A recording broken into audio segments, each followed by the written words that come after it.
The HoneyDew with Ryan Sickler.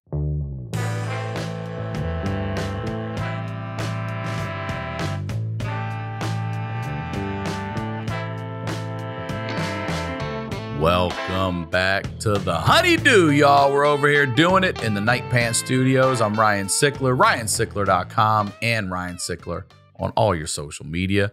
I want to start this episode like I start them all with saying thank you. Thank you for whether you're new here, whether you've been here. Thank you for supporting this channel. Thank you for supporting this show. Subscribe, all that good stuff, guys. And if you got to have more, then you got to have the Patreon. It's called The HoneyDew with Y'all, and it is the wildest. It's the wildest show on Patreon. I'll put it up against anybody else's show because it's your stories, and nobody's got stories like y'all, all right? You can get that. You get the HoneyDew a day early. You get it ad-free at no additional cost. Make sure you're checking out the new show, The Way Back. It's all your favorite guests in podcasting. We've got a ton of them banked. That's every Thursday right here on this YouTube channel. And if you're looking for a new podcast to listen to, I'm telling you, you got to listen to The Crab Feast. The podcast has been dead over 5 years, okay? It did over 1.1 million downloads last year. Thank you for that. And I'm telling you again, everybody you know and love in podcasting, except for today's guest, apparently, who I don't know how the hell we didn't get him on there, but different stories, all of it, all right? So dates, RyanSickler.com. That's the biz. You guys know what we're doing over here. We're highlighting the lowlights. I always say these are the stories behind the storytellers, and I am very excited to have this guest on. First time on the HoneyDew. Ladies and gentlemen, please welcome Chad Daniels. Welcome to the HoneyDew. Thank you. Thank you so much. From the Twin Cities, bro. That's right. Listen, we don't even need to sugarcoat it. Thank you for your patience. We've had 40 minutes of technical difficulties, which is, I'm sorry, it's the first time we ever had that. No Thank problem. you for your patience. I've enjoyed sitting here and talking. Well, to I you. like looking at all the pictures in here. So I got to see every single one of them twice. That's a lot of them. That's good. Chad Daniels, welcome. Before we get into it, please plug, promote everything and anything you would like. Well, socials is that Chad Daniels because there's a kid named Chad Daniels in the Bay Area that beats me to everything, you prick. And he won't give it back? No. He won't? No, I've asked. So yeah, and then chaddaniels.com/tour for all my tour dates. I got a real big one coming up. I'm just finishing up this one, and then it starts again. So I don't ever take a break. You know, it's like, this is all I do. So people are like, when are you going back on tour? It's like, back on tour, bitch. I've been on tour for 25 years. Yeah. So, well, 20. You don't ever take a break? I take the summers off, I guess. Yeah. But it's never, like a huge break to start a new hour. It's just whenever I'm at that spot, when summer hits, that's it. Because I go up to northern Minnesota, enjoy the lakes, and relax. All right. Yeah. So I know you and I talked for you did an epic special back, about 3 years ago, maybe during the pandemic, wasn't it? Yeah. I don't know if we need to call it a special. I don't know how special those were, but anyways, people like to toss that term around quite a bit. And it's like, well, there's no special in this. I know that.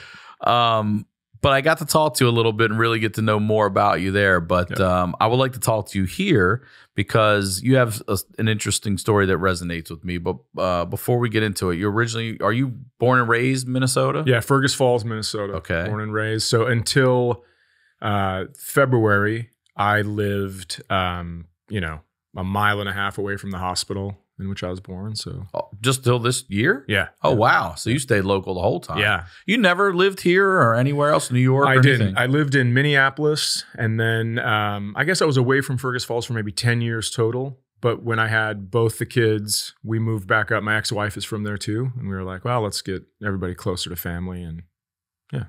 So then I've been there raising the kids. And as soon as my daughter went to college, I was like, well, I'll catch you later. 15 minutes out of here. Yeah. That's where you went.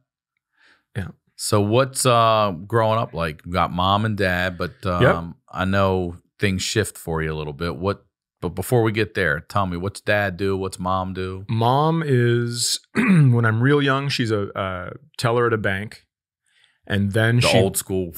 Yes, exactly. Yeah. Then she became, she worked at a power company. So she was the person that you would go give your bills to. Oh, pay the bills to. And she was wonderful, right? People would come in, they'd say, hey, I can't pay this month. And she'd be like, well, it's winter. Let's figure something out. I mean, she would never send those to collection because she didn't want people to have their electricity cut off. So she's a great woman. Now, as she's gotten older, she's reposted some shit on Facebook where I've been like, where's the bill lady? Where's the woman who loves everybody? Why don't you quit sharing your friends' nonsense? So that's been a bit much. There's been a shift in the senior city. I mean, I went to her door once and I'm like, the f is going on with you with this Facebook thing? She started crying. I'm like, that's not going to work for me. I have a teenage daughter. You think I haven't seen tears before? Enough. And so she was like, yeah, I know. I just, I want my friend. And I go, nah, if I said that to you when I was a teenager, you'd have smacked me. So don't even think about it. Wow. All right. So, but great woman, all in all. Her parents were around quite a bit, like almost always. When my sister and I would get dropped off so my parents could have a weekend, because they had me when I was 19. Wow. Time out. They had me when they were 19. Gotcha. That'd be pretty cool if I came out as a 19-year-old, like, God damn it, I've been there already driving and Jesus Christ. Voted in there. Kicking and kicking. Let me out, bitch. So, pretty ridiculous. Just born an instant adult. Like, get the fuck out of here. Oh, God, you're kicking me out already? I just got here. Well, you're 19. Get the fuck out of here. So when they were 19, so they still had life to live. So we'd end up at my grandparents quite a bit. And that was my mom's parents. My dad's parents, when my dad was 2, he had a sister. So his sister was born when he was 2. And then his dad split. He was a long haul trucker. Okay. And he took off. He's like, this is too much for me. 2 kids. The second one's too much. And then his mom had a mental breakdown. And so then he grew up with his grandparents. He was raised by his grandparents, which is kind of weird because now we're talking about the mid-50s, right? And you're looking back at now a generation. He's being raised by 2 generations ago, which is wild to think about because mid-50s, you're a little kid, things are starting to happen. But these old-ass grandparents knew none of it. And so that's kind of a weird time, I think, to grow up. But so that was that. And they grew up in the same town, northern Minnesota, about an hour away from where I grew up. They were both great athletes. My dad was my mom and dad were both 2-sport athletes. Yeah, what'd your mom play? She played volleyball and basketball. Is she tall? She's not. No. All right. No, but she was setter, just real good, real athletic. And then my dad played football and baseball. So you've had extended family all around you for forever then. Yeah. Okay. Yep. It's been nice. And I think that's why we ended up bringing the kids back closer to their grandparents. I love that. Because it's just how we grew up. Mm-hmm. Yeah. And are your, we'll talk about your dad in a minute. Your mom, she's a really good grandmom? Yep. Yeah. Yep. Good. Yeah. Still around, still lives. She lives 3 blocks. But she goes and sees the kids, hangs out. She lives 3 blocks away from. No wonder. You walked over to get her in. Yeah. You didn't have to drive. It's like, I'm going to take the dog for a walk and go scream at your stupid grandmother. That's nice. That's nice. Guess what? When people storm the Capitol, it's pretty similar to storming Target, isn't it? Maybe we don't need to think one of them's awesome and the other one is hurtful. Target's a pretty big corporation. Oh, so funny. So then do your parents stay together or do they split? Your parents. They stayed together until I was 15. Okay. But even as a child, you're just like, oh, these two should not. This is like, they're hanging on for dear life. And are they arguing or just not around each other? Like, what's that relationship? I just remembered a very interesting, so first of all, I remember witnessing a couple things. My dad, for my mom's birthday one year, brought her to go watch softball games. Wait, say it again? For my mom's birthday, she was like, what are we going to do? Do you have anything planned? And he brought us all to go watch softball games. Not professional.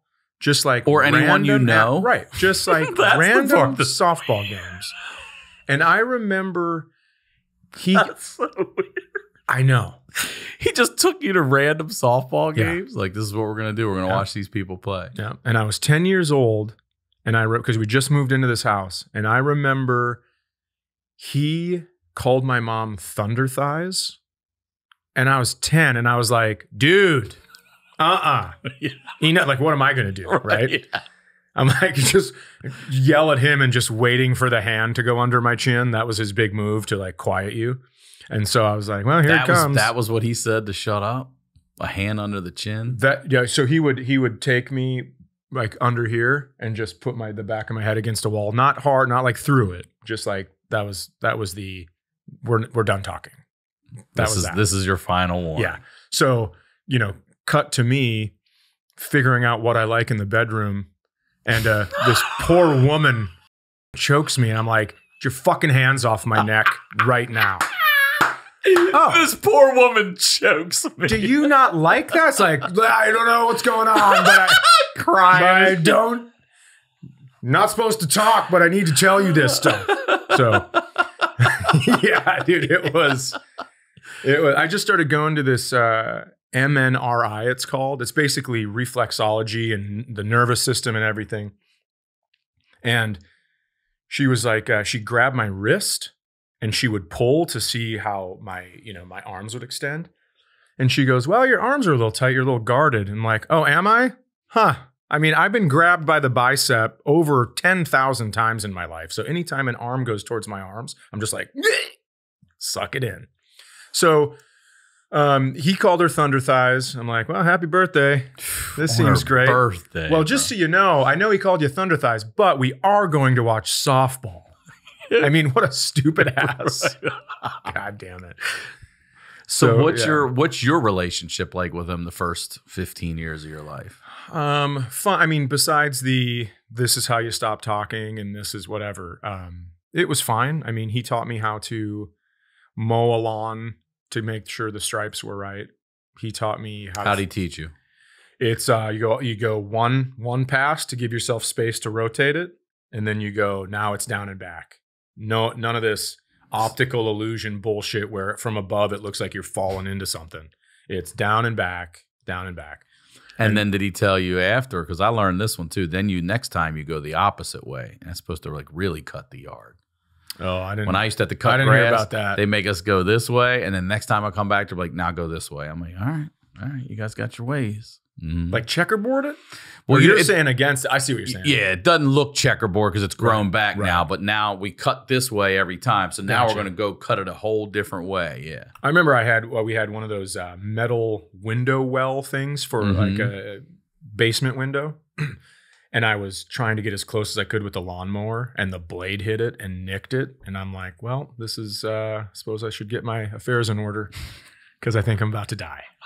I mean, it's like, you handed me this fucking machine. With a blade. I'm a kid. Put gas in it. Yeah. I think about it all the time. Yeah. And it's like, and you didn't think something like this was going to happen?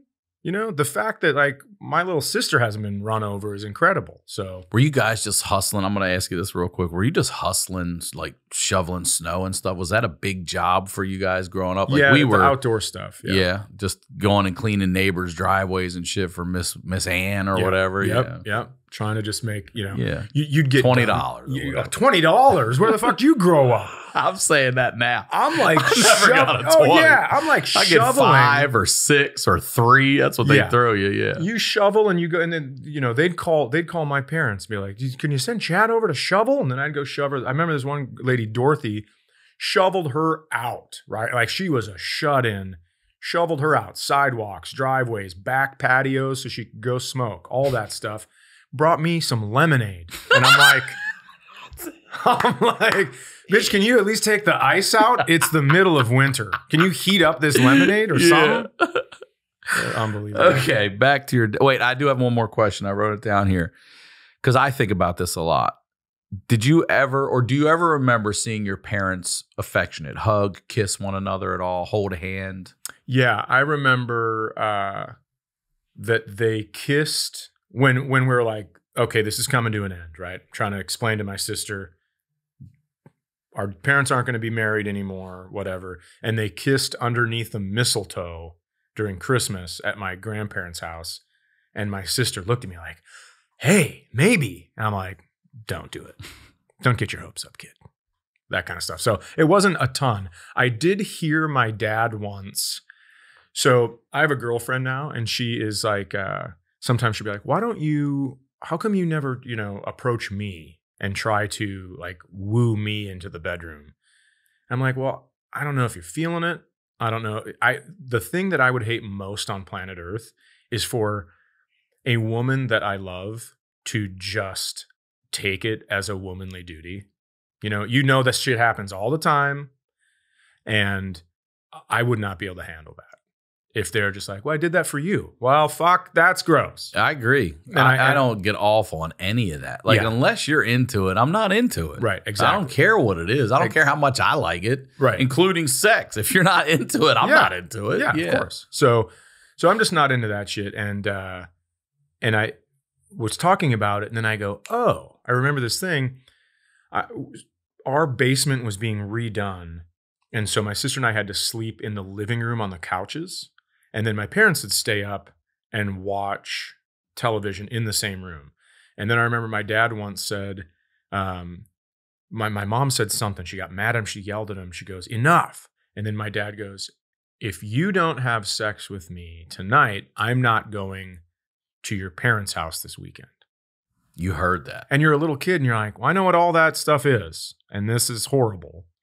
And then the worst thing about it is then he was there at my grandparents. And so I'm like, you guys fucked. That's disgusting. Bagged my mom, bro. Yeah. And in a weird, forceful way. And so that has turned me off to the idea of even if my girlfriend was like, hey, I don't feel great right now, but we haven't seen each other in a while. I'd really love to do this I'd be like, there's no chance in hell I'm doing that. And I know maybe that, I don't know, that puts me in some category in the big book of, mental stuff, but I don't know. I can't handle it. I'm with you on that. I'm totally with you on that. You got to be into it. Yeah. Yeah. That's like taking somebody to a fucking football game. Like, you fucking believe this game? Like, oh, all right. Yeah. Like, I don't want you there. You know when I don't want a blowjob? On my birthday. Because this seems like an act of service. Yeah. Thank you. Yeah. All right. So you and your dad. Now, your parents split it. You're 15. Yep. 15. And what happens when they split? Do you go with mom? Do you go with dad? What happens? Went with mom. Dad lived about a mile from mom's and saw him, I'm going to guess, twice a year. So it's very strange. A mile? Yeah. I hear this it's so funny. I hear it from so many people about my mom did the same thing. She moved it was like a mile and a half away and was like, nah. That's your mom did? Yeah, my mom. Oh, the so opposite. This is flipped. Mm-hmm. Okay. Mine's flipped. My dad dies at 16, but just before that, my mom was like, I'm out. And she bounced and moved, right down the fucking street. It's a mile and a half down the street. Not 3 towns over, or I'm leaving Maryland and going to Minnesota. It's like, I'm going to go right there where you have a chance to run into them at the grocery store, at anything in traffic. It's so strange. Yeah, it's wild. So your dad's like, I'm out. Yep. And then, but doesn't want to see you, or is this your choice? So I don't really. It had to have been his choice, I would imagine. But then what he would do. You don't remember your mom ever, like, you're not going over there for any protective reasons? No. It was nothing like that. Then my dad, around the holidays, would always find a woman to court and really woo her. And then she would end up buying us the big ticket items for Christmas. Nah, he hustled these ladies that. Yeah. Like, give me, what do you remember getting? So, I got a TV. Your dad hustled a woman into getting you a TV. I got a stereo, when DVD, when CDs, were at their prime. It was like the speakers, the sub, like all this stuff. And how do you know they're getting it? Because is he not working, or like? Because he would say that, like, this one lady, Danielle was her name. Danielle. Pretty cool name. That is. I've never met a Danielle. I'll tell you something. As a young man, I'm a teenager. And I'm like, she's good looking. And then I'd go to his apartment to unwrap these gifts that he didn't buy. And then there's like candles burnt down that the wax is over the table. And you're like, well, I know what this is for. This is fucking disgusting. Don't bring me to this house of sin to give me this Christmas present. And then I'll get a TV and he'll be like, well, just so you know, Danielle pitched in on this. And then you'd see her roll her eyes and you're like, okay, I know exactly what's happening right now. Yeah. And then you'd see him again in like February or something and be like, where's Danielle? I'm like, it didn't work out. It never does. November to January. Worked out for you. Yeah, Yeah. November to January is about when. Is you that have a right? You would girlfriend. notice that pattern? Yep. And they would all get you something. Always. Always. And it was always big ticket. Yeah. Man, that's a good little hustle your dad got going on over It's there. pretty slick. And, yeah. and is he in touch with your mom at all? They don't ever communicate? No, he left her in bankruptcy, and Oh shit. I mean he was a real gambler. So I didn't know. Oh, is that right? I didn't know to the extent. It was alcohol, drugs, gambling. When I was in 6th grade, I came home from school and my dad was home, which is weird. He was a liquor salesman, which is like pretty good for an alcoholic, right? Just like, Right hey, there. here's a box of stuff for you to ruin your life with. And so I got home and he had a VHS tape and he goes, you got to come down here and watch this.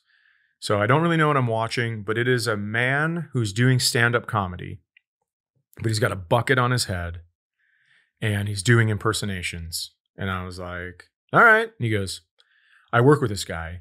He's so funny. Last night, I brought him down to Minneapolis and we got this tape at Scott Hansen's Comedy Gallery. And I'm going to manage him. And so Your dad's going into management Yeah. now? Oh, yeah, Holy shit, dude. what an announcement. Dude, my dad's saying was, I don't want a white picket fence. I want white pillars. That was his big thing. Wow, that was his saying, Yeah. huh? And then he came up with these ideas of like, here's what we're going to do. We're going to put an ad in the paper and then people are going to give us money to go down to Minneapolis to buy their Christmas presents for them because they don't want to go down there. I'm like, everyone wants to go down there. This is going to not be good at all. And so he got like 2 offers, lost money on the deal because of gas, like all this stuff. He was always trying to, get rich quick. And so he shows me this, say he's going to manage this guy. You start picking stuff out. You know what? I know you want these jeans that we can't afford. We're going to get them. Like all this stuff. So cut to, I am now a stand-up comedian. All this time has passed. I've heard stories about my dad, all this stuff. And I'm working with this guy. And at the end of his set, he puts a fucking bucket on his head. No. And I go, I've seen this before. And I start thinking, and it is the dude from the tape. And so afterwards, and by the way, I'm headlining the show. He's opening. And so I go, do you know Steve Daniels? And he was like, yeah, I used to work with him. I go, that's my dad. He showed me a tape of you when I was in 6th grade, not realizing how big of a slap in the face that is. It's like, remember when you were doing this when I was in 6th grade? I'm better at it now. That's such How a old were you? shithead move. I was probably 28. For 22 years, this dude's closer's been a bucket on his head. Can you imagine? That's in your rider. I need a bucket at the club. I ain't traveling with a bucket. So you guys sell beer by the bucket, right? Okay, leave the beer out of one of them. I'm going to need that. Fuck out 22 years Yeah. with the bucket closer. So he's real mad. Oh, so he did get offended by it? Oh, terribly offended. Yep. And Which part? I'm more offended you're closing with a bucket on your head for 2 decades. so then he ends up coming around on the weekend. And he goes, well, I suppose you got some questions about your old man. And I go, no. I go, well, I mean, you want to tell me some stories. So my dad, let me pause this story because I got to tell you something else. I was just about to ask you, yeah, because there seems to be like you're not talking to your father. So Oh yeah, I'm not talking to my father at this point. He's out of my life for a while. at what age does that happen? The last time I saw my dad was 26. Till now? Because I think he's dead. All right, we're gonna circle back. Yeah. Oh yeah. we're gonna this, circle this back. is gonna be one because of you were these still talking to This is gonna be him. one of these Quentin Tarantino movies. He was still dating some hot ladies at Right, Christmas, right. and now he's gone. Yeah. All right, we'll come Yeah. back to so that. that like when he was dating the hot ladies at Christmas, I was in high school. Still. Okay. So, when my dad would come home on payday, he would have one of 2 things in his hand. He would have crab legs, or he would have the chicken chow mein in that 2-sectioned can, Mhm. where the top, you'd break the little film, and then the top would be the gravy and the meat, and the bottom's everything else. And so if he had chicken chow mein, I would send my sister downstairs because it was about to be World War III, right? Because it's like, that's the cheapest thing you can buy right after And ramen. a crab leg. Yeah. And so you're like, well, he doesn't have any money and it's payday. Uh-oh. So we'd go downstairs And if it was crab legs, it was like fucking party central. So I find out how he's losing all of his money on payday is he used to go into the bar after he'd get his check, cash his check, by the way, never put any away. And he would make these bets on something like a fly landing on the bar. Wait, he's not betting on sports on the TV? Oh, no. He's betting random people at the bar. He's like, I'll give you 10-1 odds. 10-1 he's throwing out. On 50. So it's 500 if he loses on which fly or if the fly lands on one of us. If it lands on you, you get 500, lands on me, I get. Listen, if you're making that bet, you better have wiped yourself down in shit or something to win this bet. And he's just losing constantly, right? And at one point, this guy goes, I'm sorry, I've never heard anybody going broke on those kind. I have a cousin who went broke on sports gambling. Not even sports. That's what I'm saying. Yeah. I've never heard of just throwing out these bets. Like, bet that guy uses a pencil instead of a pen. How much? I'll give you 10-1 on that. Exactly. Like those kind of bets, just going around and pissing away your fortune. That guy pulls a pen out of his pocket and it's fucking chicken chow mein, dude. I mean, it's crazy to think about. I'm a father, and I could never even imagine that shit. Never. Yeah. So he's telling me all these stories. So he tells me all the gambling stories and stuff, and I'm like, okay, this is starting to make sense. Do you let him still do spots? I haven't seen him since that weekend. Oh, okay. I haven't seen him since that weekend. He just came back to hang out. He's not working with you. Oh yeah, he was working. This is the same weekend. So the Thursday night is when I said, I know you. Got it. And then Saturday is when he finally tells me these stories. Got it. Okay. And so I hadn't even heard of that guy until I was golfing in the town where they worked as liquor reps. And I said, they go, what do you do for a living? I go, I'm a stand-up comedian. They go, oh, do you know so-and-so? And I go, that name sounds familiar. And they go, Bucket. And I'm like, I do.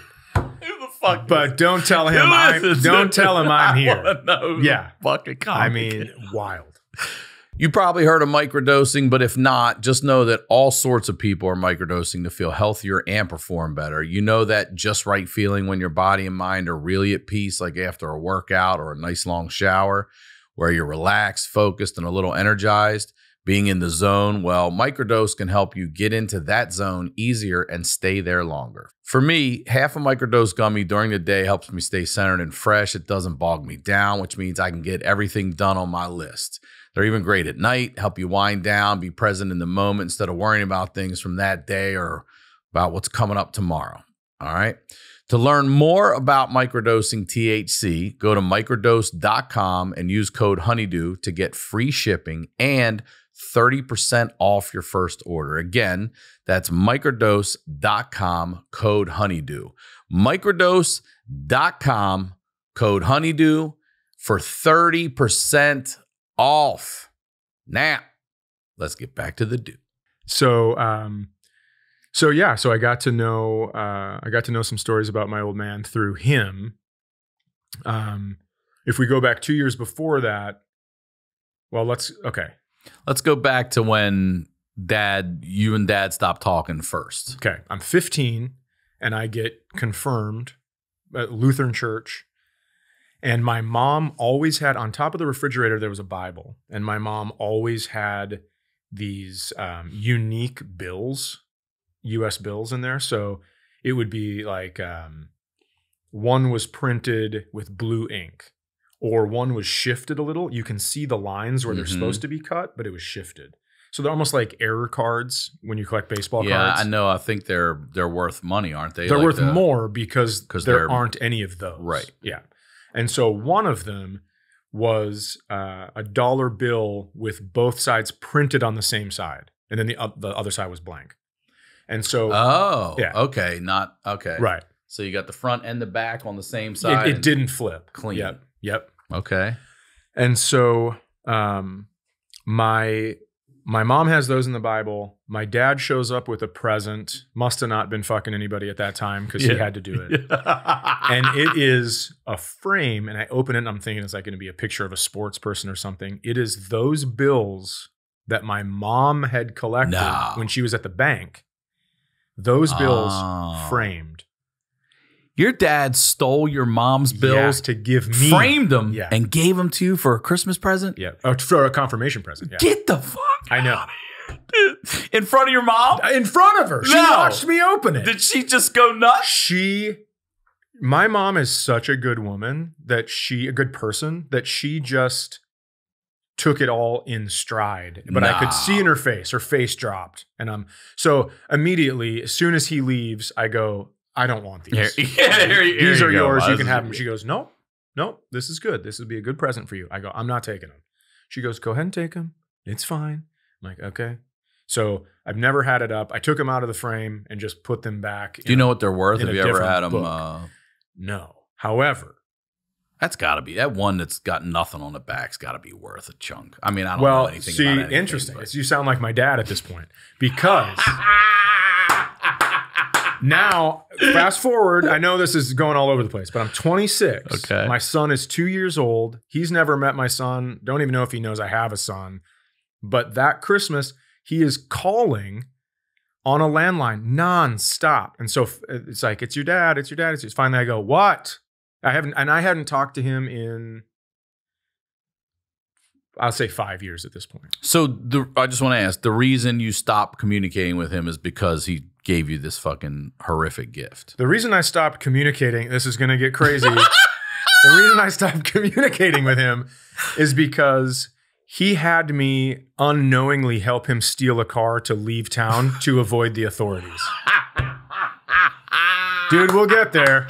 How much time you got? We got all day, bro. How much time you were patient with me. I'm going to be patient with you. It's insane. Oh, okay. So, where am I at? We're jumping to 26. 26. Yeah. My son's 2, blah, blah, blah. He's calling like crazy. Yeah, he's calling, and I go, what do you want? And he goes, I was just at a coin show in Las Vegas. No. That's where he had moved, Las Vegas.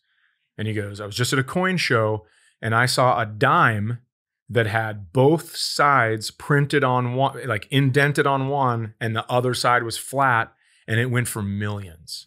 He goes, let me come get that bill, and I'll split it with you. And I'm like, it's not yours. You took it once when it wasn't yours. I'm not giving it to you again. This goes to my whatever. And he goes, let me get it. So he kept calling. I go, here's the deal. I go, I hand you this bill. And P.S. You have a 2-year-old. Yeah. That he's never seen. Right. His grandson. Right. Let me come get the bill. Yeah, doesn't mention it once. Yeah, right. Yeah. Let me come get the Right. bill. Congrats. How you doing? Hey, by the way, just write in, I was at a coin show. Yeah. That sounds like an addict. Yeah, I mean, for sure. You know, all that pre-conversation he's already had in his head too. Right. And now I'm just spitting this out. And another thing. Like what we haven't talked in 15 years. What are you talking about? Right. So I go, you come get this, and then that's it. I don't want to hear from you again. You're giving it to him. I'm going to give you this as a deal that you do not contact me again. And he's like, okay. Okay. All right. His own kid. That feels good. So he shows up at my place. This is when I'm the 10 years I did not live in Fergus Falls. I was about an hour south of Minneapolis. He shows up and he goes, it's got this pretty nice car. And I go, that's a nice car. And he goes, yeah, I went in to get the loan and they must have thought I was like a different Steve Daniels because they had the address was different, all that stuff. But I let them think it and I got the car. I'm like, yep, I remember you. You know, it's just like, hey, Dad. You're the fucking worst of humanity because now there's a Steve Daniels that has to eat this loan and explain everything and whatever. And so he comes in and he's like, so where is it? Where's the bill? And I go, I'll give it to you. Relax. And I go, Isaac, this is Steve.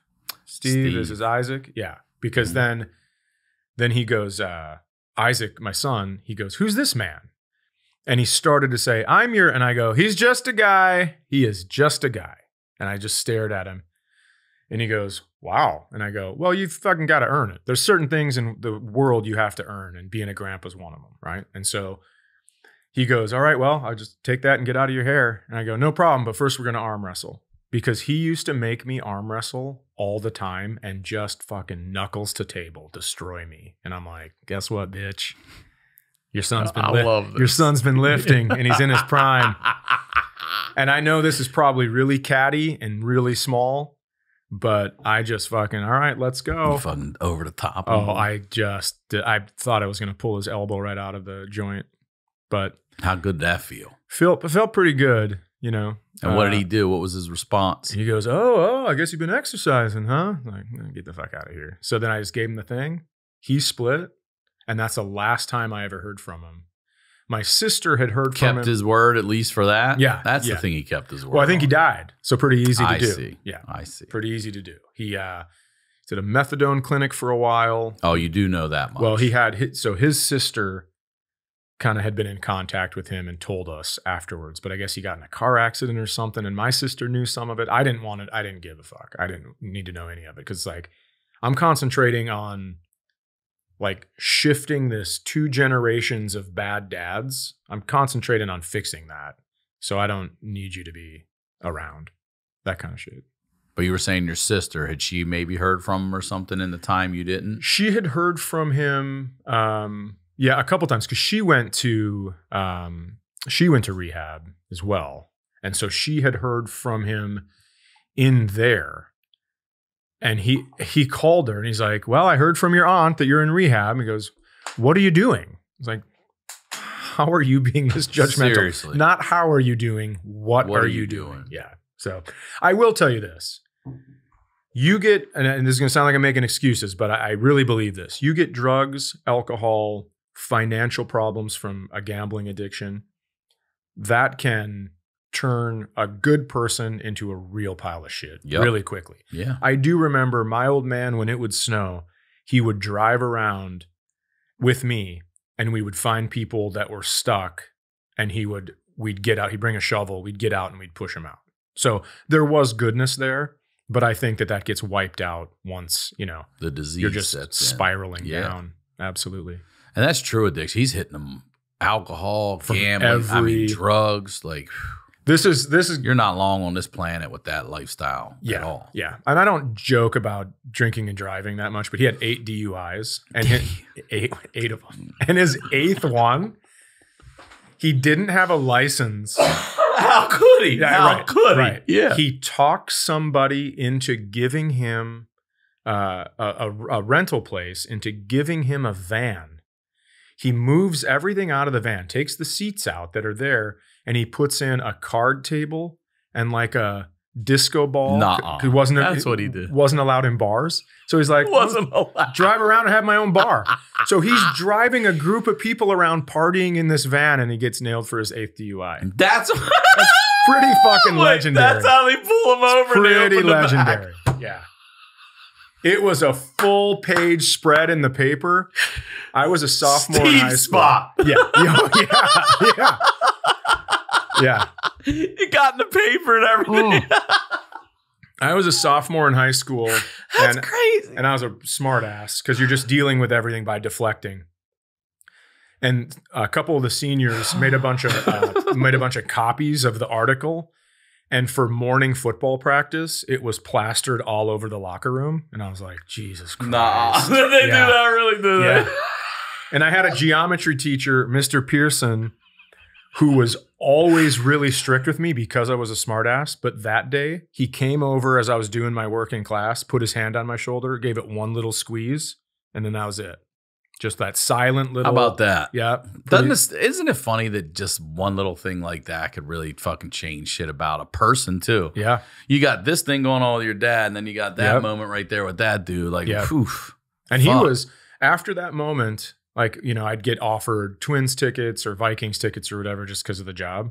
And I couldn't go. He was always my first call. Hell yeah. Just like, hey, man, if you want to go for it. That a squeeze. Yeah. Did he ever take you up on it? Oh, yeah. Fuck yeah. Dude, I love that. Go back to telling me about why you stopped talking to your dad. We didn't tell that story.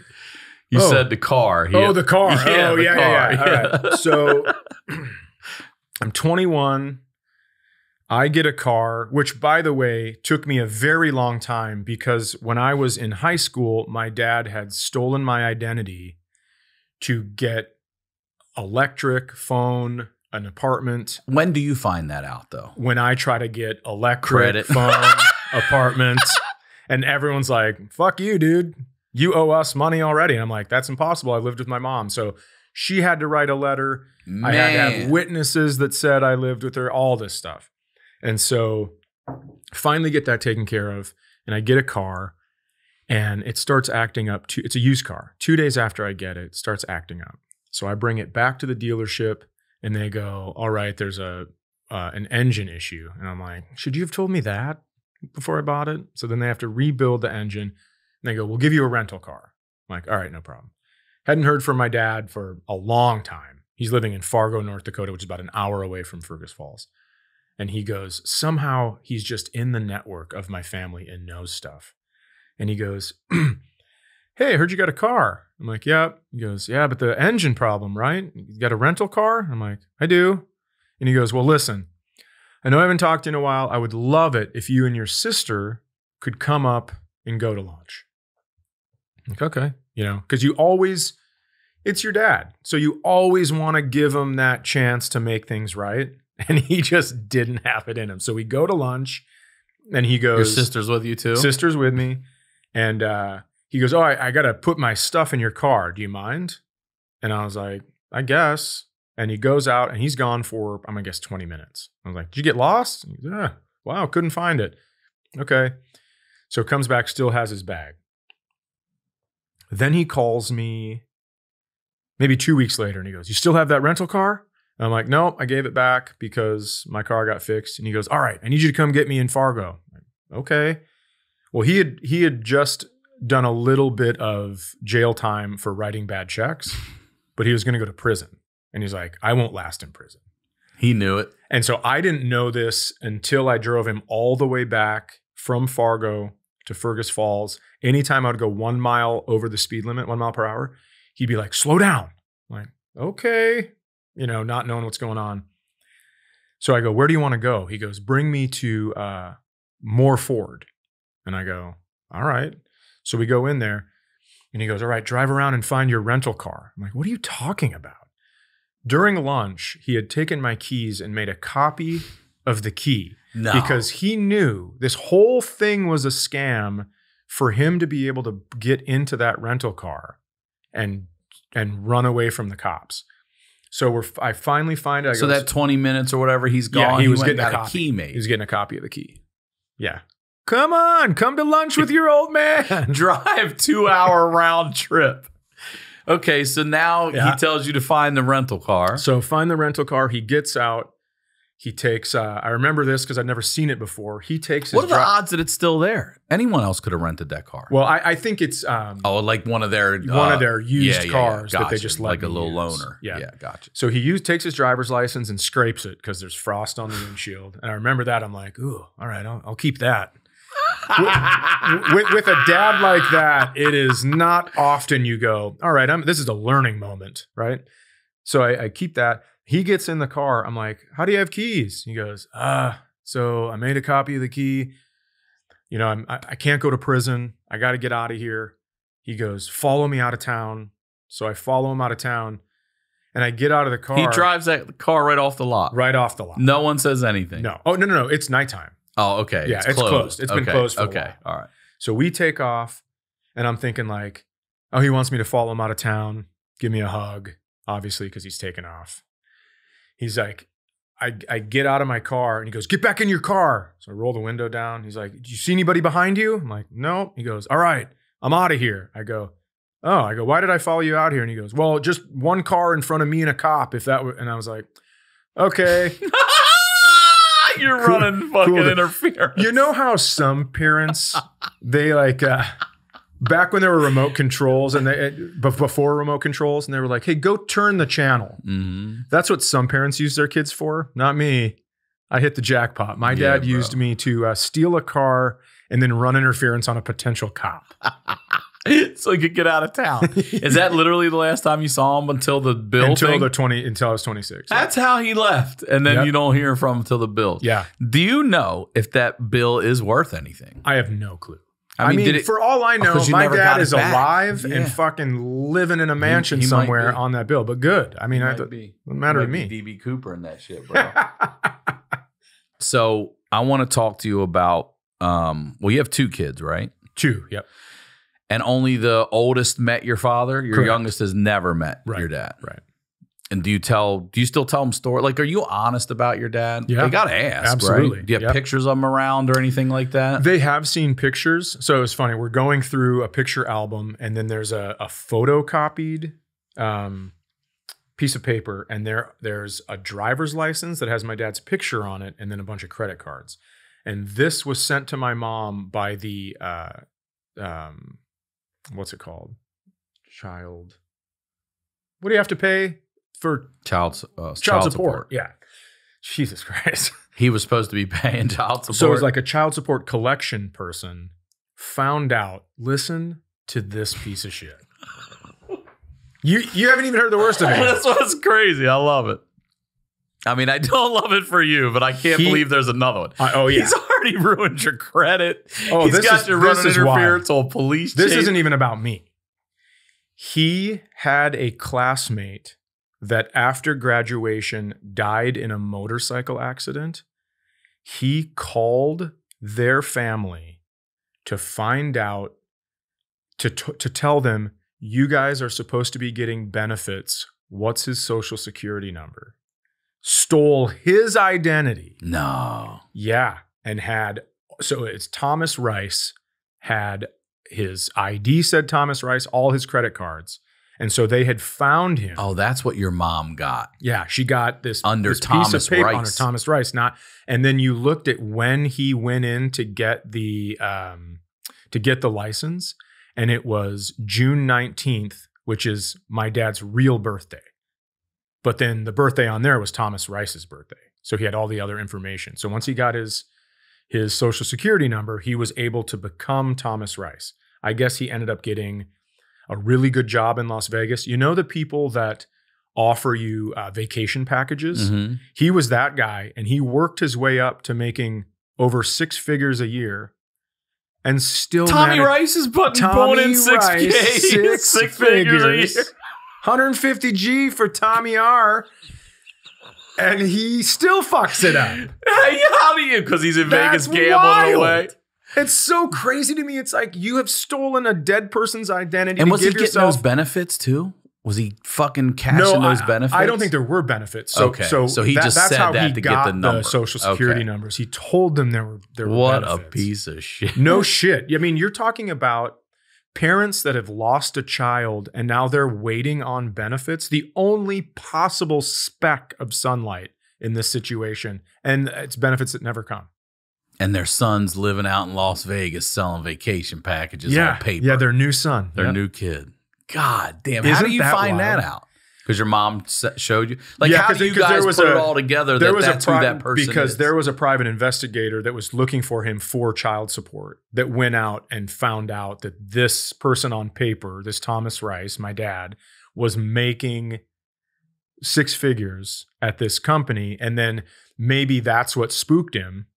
And then maybe that's why he took off. So I don't know all of it, but I mean, what the Holy fuck? shit. That's dude. wild. How do you even keep all that together?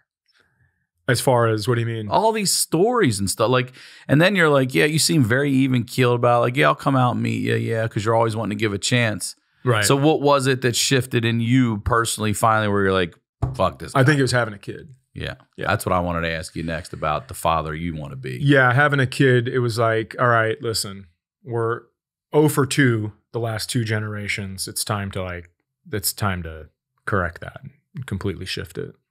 And your mom was understanding about not introducing the kids to your dad at all, or barely? Yeah, I mean, But you also seemed like you were okay with it. You said you had to earn it. It wasn't like you ever shut the door and said, fuck off, no. And he just never took the opportunity. No, yeah, my mom was always supportive. Whatever we wanted to do in that realm, she was like, yeah, that's your choice. That's what you do. All right. So what was it you said you took from your dad? You're like, I'm going to take that. What was it? Oh, he scraped off the windshield with his driver's license. Right. Okay. Other things. Are there any other things I know you did spend 15 years. Yeah. So I mean, is there any similarities? He taught me how you to see? shoot hoops. He taught me how to throw. He taught me a lot of sports stuff that I still use today that I appreciate. What about parenting stuff? Anything? Yeah, I suppose being funny with your kid, like being goofy with your kids, was goofy. but also I'm the dad. I mean, I've never ever grabbed my kid's arm or under the chin or anything like that. But yeah, grabbing a neck and putting you against a wall to let you know, like, hey. Yeah. And I forgot about that until my mom and sister brought it up. Oh, I thought it was when the chick choked you. No. It's because they brought it up when I was like early 20s or something. And we saw something like that happen. And I got up to go deal with the guy that did it to the kid. And I go, God damn, I don't know what got into me. And they're like, you don't? And I'm like, oh, I don't know what you're talking. And then they told me, they're like, that's how he used to always do that to you to shut you up. And I'm like, oh, okay. I must have choked it down pretty hard. How was he with your sister? A lot better. Very protective. But he's still, absent and everything. Manipulative and all that stuff. So I had gotten in big trouble once for stealing all my sister's money out of her piggy bank. And it wasn't me, but it was him. Oh, no shit. And then I collected all this money. I had a paper route, and I collected all this money where I had to give most of that money to the actual paper company, the newspaper company. Mm-hmm. And I had it all in this Incredible Hulk lunchbox gone. And I'm like, I know, I don't care if you stole it, but a lot of that wasn't mine. Now I have to pay. You stole my money. Now I have to pay back. Yeah. For the rest of this shit. That's wild. He would steal that shit. It was crazy. I'm not a violent person, but I do think I'd punch him in the face. I was going to ask you, if he called you today, if he was alive and said he'd like to see you, would you say yeah? I think so. Would you punch him? I don't think so. But I mean, because he's too old. He'd be an old man. Right. That's the thing I talked to Dr. Drew about that. He goes, look, at some point, even though you have shitty parents, you got to just let it go, because if you don't, then you look like the younger person badgering this old person that just visually looks feeble and everything. And you become this asshole going after that person. That person, that old little fuck, isn't the person that did all that shit to you back then. You know what I mean? Not now, they're not. Yeah. Oh, I will tell you that I struggled with forgiveness for so long. And then after I got a divorce, I realized forgiveness has nothing to do with the other person. Yeah. Nothing. It is all about you just fucking letting go and cooling it and having a better life. That's it. Yeah, I didn't learn that till I was in my mid-30s maybe it was. And someone said to me, like, you can't forgive someone who isn't asking for forgiveness. Right. If I'm not coming to you and saying, I'm sorry, please forgive me. Right. What forgiveness you get? I don't want that. I ain't asking for that. It is for yourself. It's all for yourself. I didn't realize either. I'm like, oh, I forgave this person. So, and then nothing fucking changed. Right. It was my mom. Nothing changed. Right. Except for some words I said, and it was oh, thank you very much. And that's it. And nothing changed. Yep. And then I was like, oh, she didn't even want that. I wanted that. Yep. I wanted that for me. Next day, bro. Next day, you'll laugh. I go to a Dodger game, and one of the players throws the ball out. Left hand up, boom, grab it, caught a ball. I was like, I've never caught a ball at a fucking game before. Fucking things are going to turn around. My mom didn't change one fucking bit. I turned around, I gave that ball to a little girl in the crowd. I go, here you go. She had a little Dodger cap on. Here you go. And they were like, thank you so much. I'm like, you're welcome. Things are going to be good with my mom. Nah, didn't change one bit. Oh, shit. That's great.